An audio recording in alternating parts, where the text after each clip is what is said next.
Wednesday. Happy Earth Day.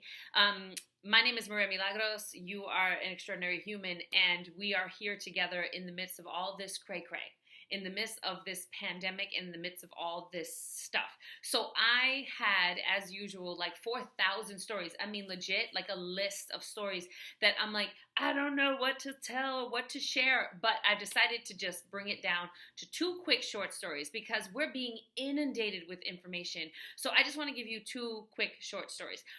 One is about Earth Day and one is about this time that we're currently in. So let's start with Earth Day. When I was younger, my mom always had this thing where if we burnt something in terms of food or we had to throw food away, we would give thanks to the food, right? And she would make us kiss it. I'm not kidding. Like burnt toast going out into the trash or going out the window for the city birds to eat because we lived in New York. My mom would always be like, you better kiss that food first, right?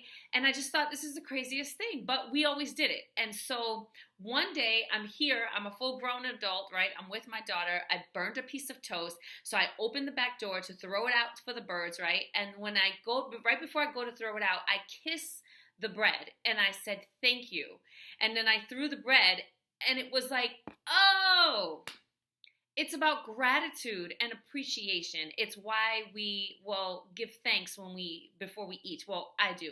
So before I eat, I always thank the chicken for giving up its life for me. And I thank the broccoli for growing and the farmers who worked the soil. And I do that, right? I am that person. And I just give gratitude for these things that come from Mother Earth because we're not like promised these things, right? And so if they're available to us, we should be practicing gratitude for all of the things. I was reading something the other day. I read Love Letter to the Earth, and I was reading that book, and there's a part where he's talking about mindfully drinking tea. And I'm like, what?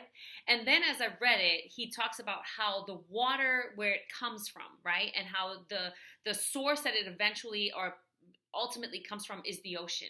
And the ocean is this massive part of our earth, right? And then how these grains were planted and these leaves were grown, and then someone came and collected these leaves and crushed them and blended them, and then someone else put them in little bags and they boxed them, and there was like all of these different components of the universe, of the earth, went into this tiny bag of tea that then I get to sit and boil and enjoy to soothe and heal my body.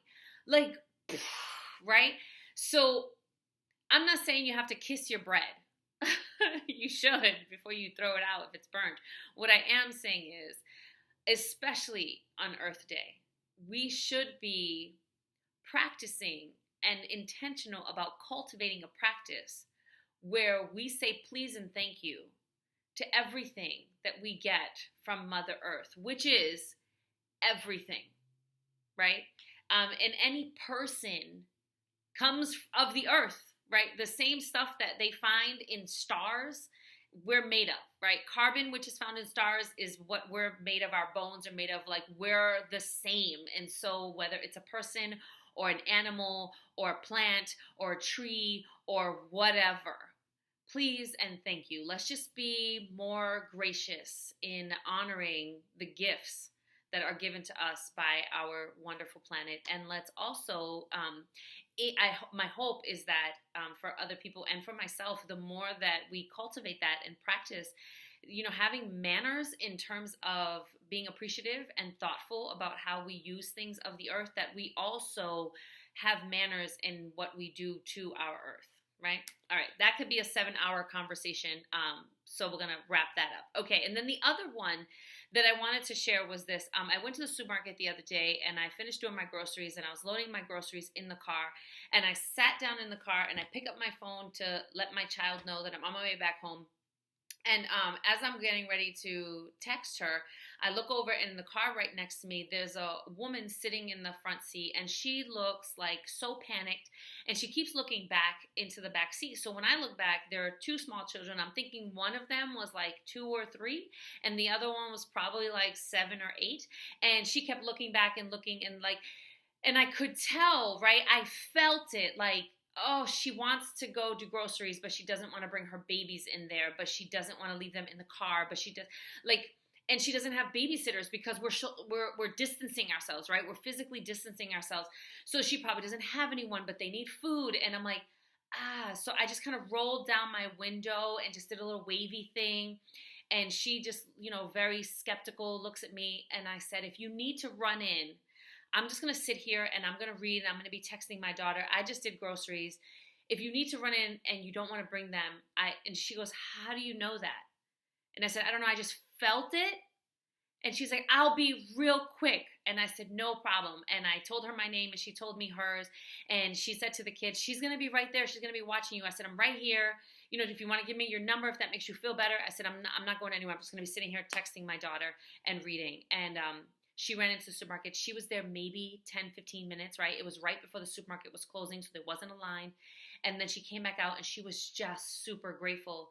And I thought, we have got to get better at helping each other and not judging each other, right? Because I can personally say that if I would have pulled up and I look over and there's a car with 2 small children, I probably would have judged that parent. Like, what kind of parent leaves their kid in the car? I would have went there.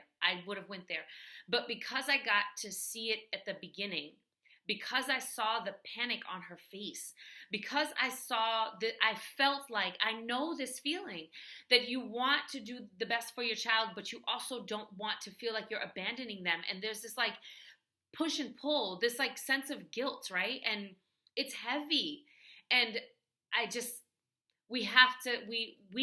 included, have to get better at being there for each other and honoring each other. And I saw a post earlier that one of my friends shared, and it was about this exact thing. And she said, if you see a car that has kids in it, and you're at the supermarket or you're at the store, and try not to judge that parent. They might have no one to babysit.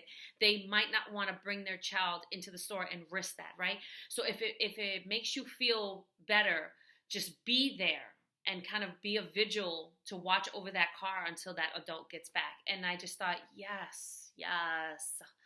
So, kiss your bread before you throw it out if you burn it. Give gratitude. Say please and thank you to all of the things of the earth. And give where you can. Help where you can. It doesn't have to be financial because not all of us are able to do that. But I can sit in my car for 15 minutes and keep an eye on her kids so that she has a sense of like her kids are going to be safe while she goes in to get food to sustain their family. You know what I mean? We can all do something, and it doesn't have to be financial, like I said. So that's where we're at. That's where I'm at. That's what I got for you. And if you benefit from this and you know someone else who could, go ahead and share it. If you haven't already, subscribe to my channel. If you have a comment, you want to talk about it, put it in the comments. Let's unpack. Let's talk about this stuff. And yeah, I love you. And there's nothing you can do about that. So I'll see you next week. Peace.